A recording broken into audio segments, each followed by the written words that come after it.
Welcome to the Mindset School podcast. My name is Inga Pakalnishkita. I'm a life coach, neuroscience geek, and entrepreneur. In each week, I will bring an inspiring topic, easy to use tools to help you become the best version of yourself so you can create the life that is beyond your wildest dreams. Let's get started.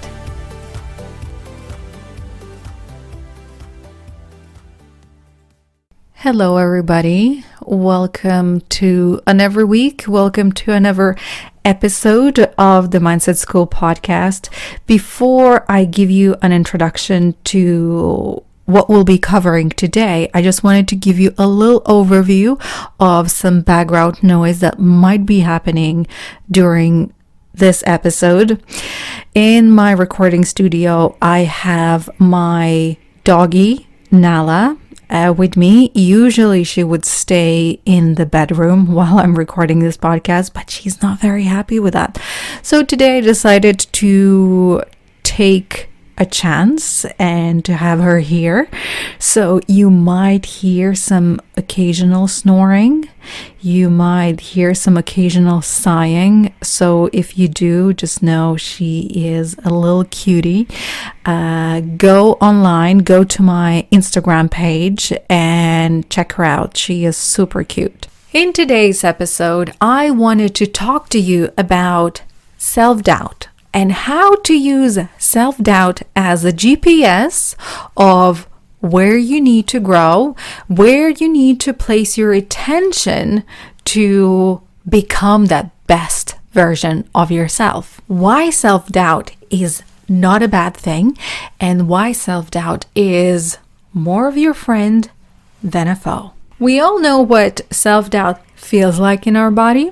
We all know that sense of uncertainty, that lack of confidence. We all know what self-doubt sounds like in our mind. We all know that chatter. We all know what our mind is telling us when we are experiencing those doubtful thoughts. But I was curious to see what is the definition of a self-doubt. So I went online and I looked it up. What Wikipedia says that doubt is a mental state in which the mind remains suspended between two or more contradictory propositions, unable to assent any of them. Doubt on emotional level is indecision between belief and disbelief. It may involve uncertainty, distrust, or a lack of conviction on certain facts, actions, motives, or decisions.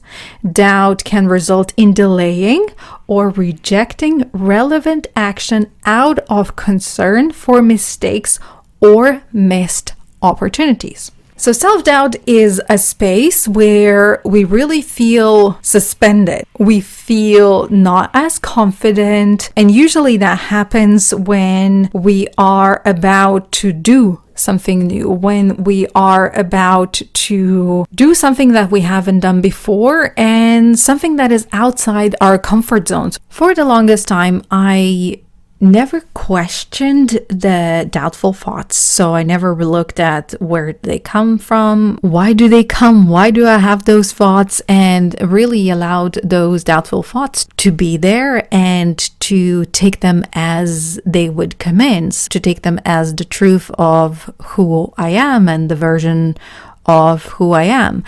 And I really thought that successful people who have achieved great things, who are doing great in their relationships, in their businesses, with their finances, with their impact in life, they don't have doubtful thoughts. And if I am experiencing those doubtful thoughts, and if I'm experiencing that uncertainty, if I'm experiencing that lack of confidence whenever I want to take the big step, it really affected how I was acting and what kind of decisions I was making for myself back then. So where I came to change the way I look at self-doubt and how to use self-doubt as a GPS, really showing me how am I growing, whether I'm dreaming big enough, whether I'm doing things that are actually outside my comfort zone, is a combination of a lot of things. So studying the neuroscience, understanding how our brain works, and knowing that our brain looks for the past evidence to support our new dreams or goals, and as well studying successful people. One of the great books that I can recommend for any of you who are really looking to learn the success habits and to understand what the greatest successful people, what they're doing, what their daily habits are, is by reading the book, The High Performance Habits by Brendon Burchard, where he have interviewed and studied the most successful people on the planet over past 20 years and combined everything in this book. And where he talked about the self-doubt as really the sign that you are asking more of yourself, that you are reaching for bigger goals, that you are stepping up for yourself and you're doing things outside your comfort zone. So whenever that happens, whenever you're doing that,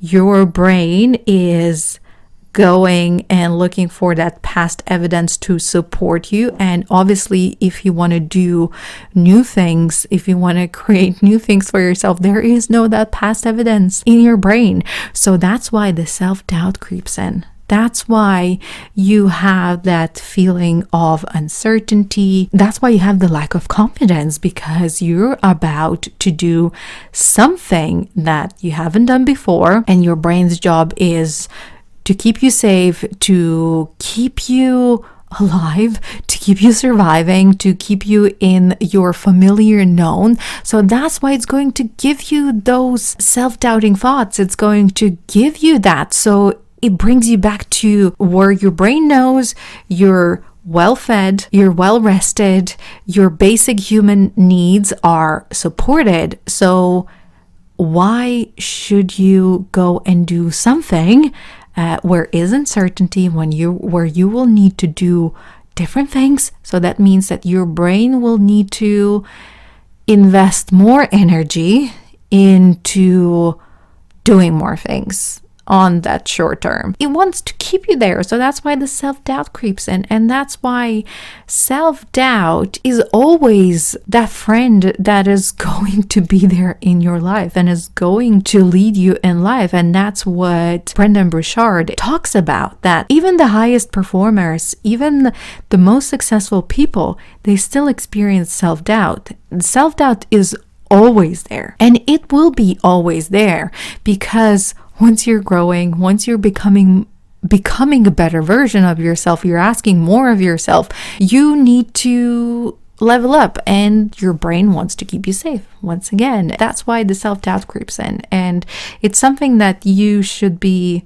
looking from a different angle, not to let self-doubt creep in and affect the way you are making your decisions, the way you are taking action. Is really use a self-doubt as a sign that you are stepping up, and as a sign that you should be taking action, that you should be doing more, that you should be moving forward. Because we all know if we stay where we are, we stay where we are. And then, of course, once you're gonna get familiar with what you're doing, with that new phase of your project or of your life or of your dream will become normality, that self-doubt is going to go away, because that is already something that you're doing, that is something that is just familiar for you. So the self-doubt will go away and is going to come back whenever you're ready to level up again. So self-doubt is really not your foe, but is your friend, is really giving you that tap on the back, telling you that you're doing great, that keep doing what you're doing.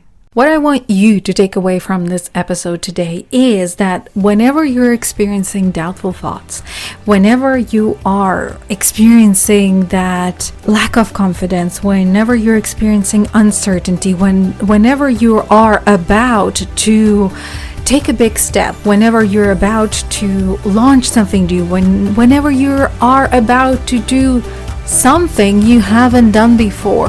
Know that self-doubt is going to come in, and it is only the sign that you are asking more of yourself, that you are doing the right thing, that you are about to grow as a person. Thank you so much for listening to this episode today. I hope you will be looking at the self-doubt from a different angle, something that is inspiring you to take some action and to really push you forward, to show you that you are on the right track. And as always, if you have enjoyed this episode, please share it with your friends, and I will speak to you next week. Bye now.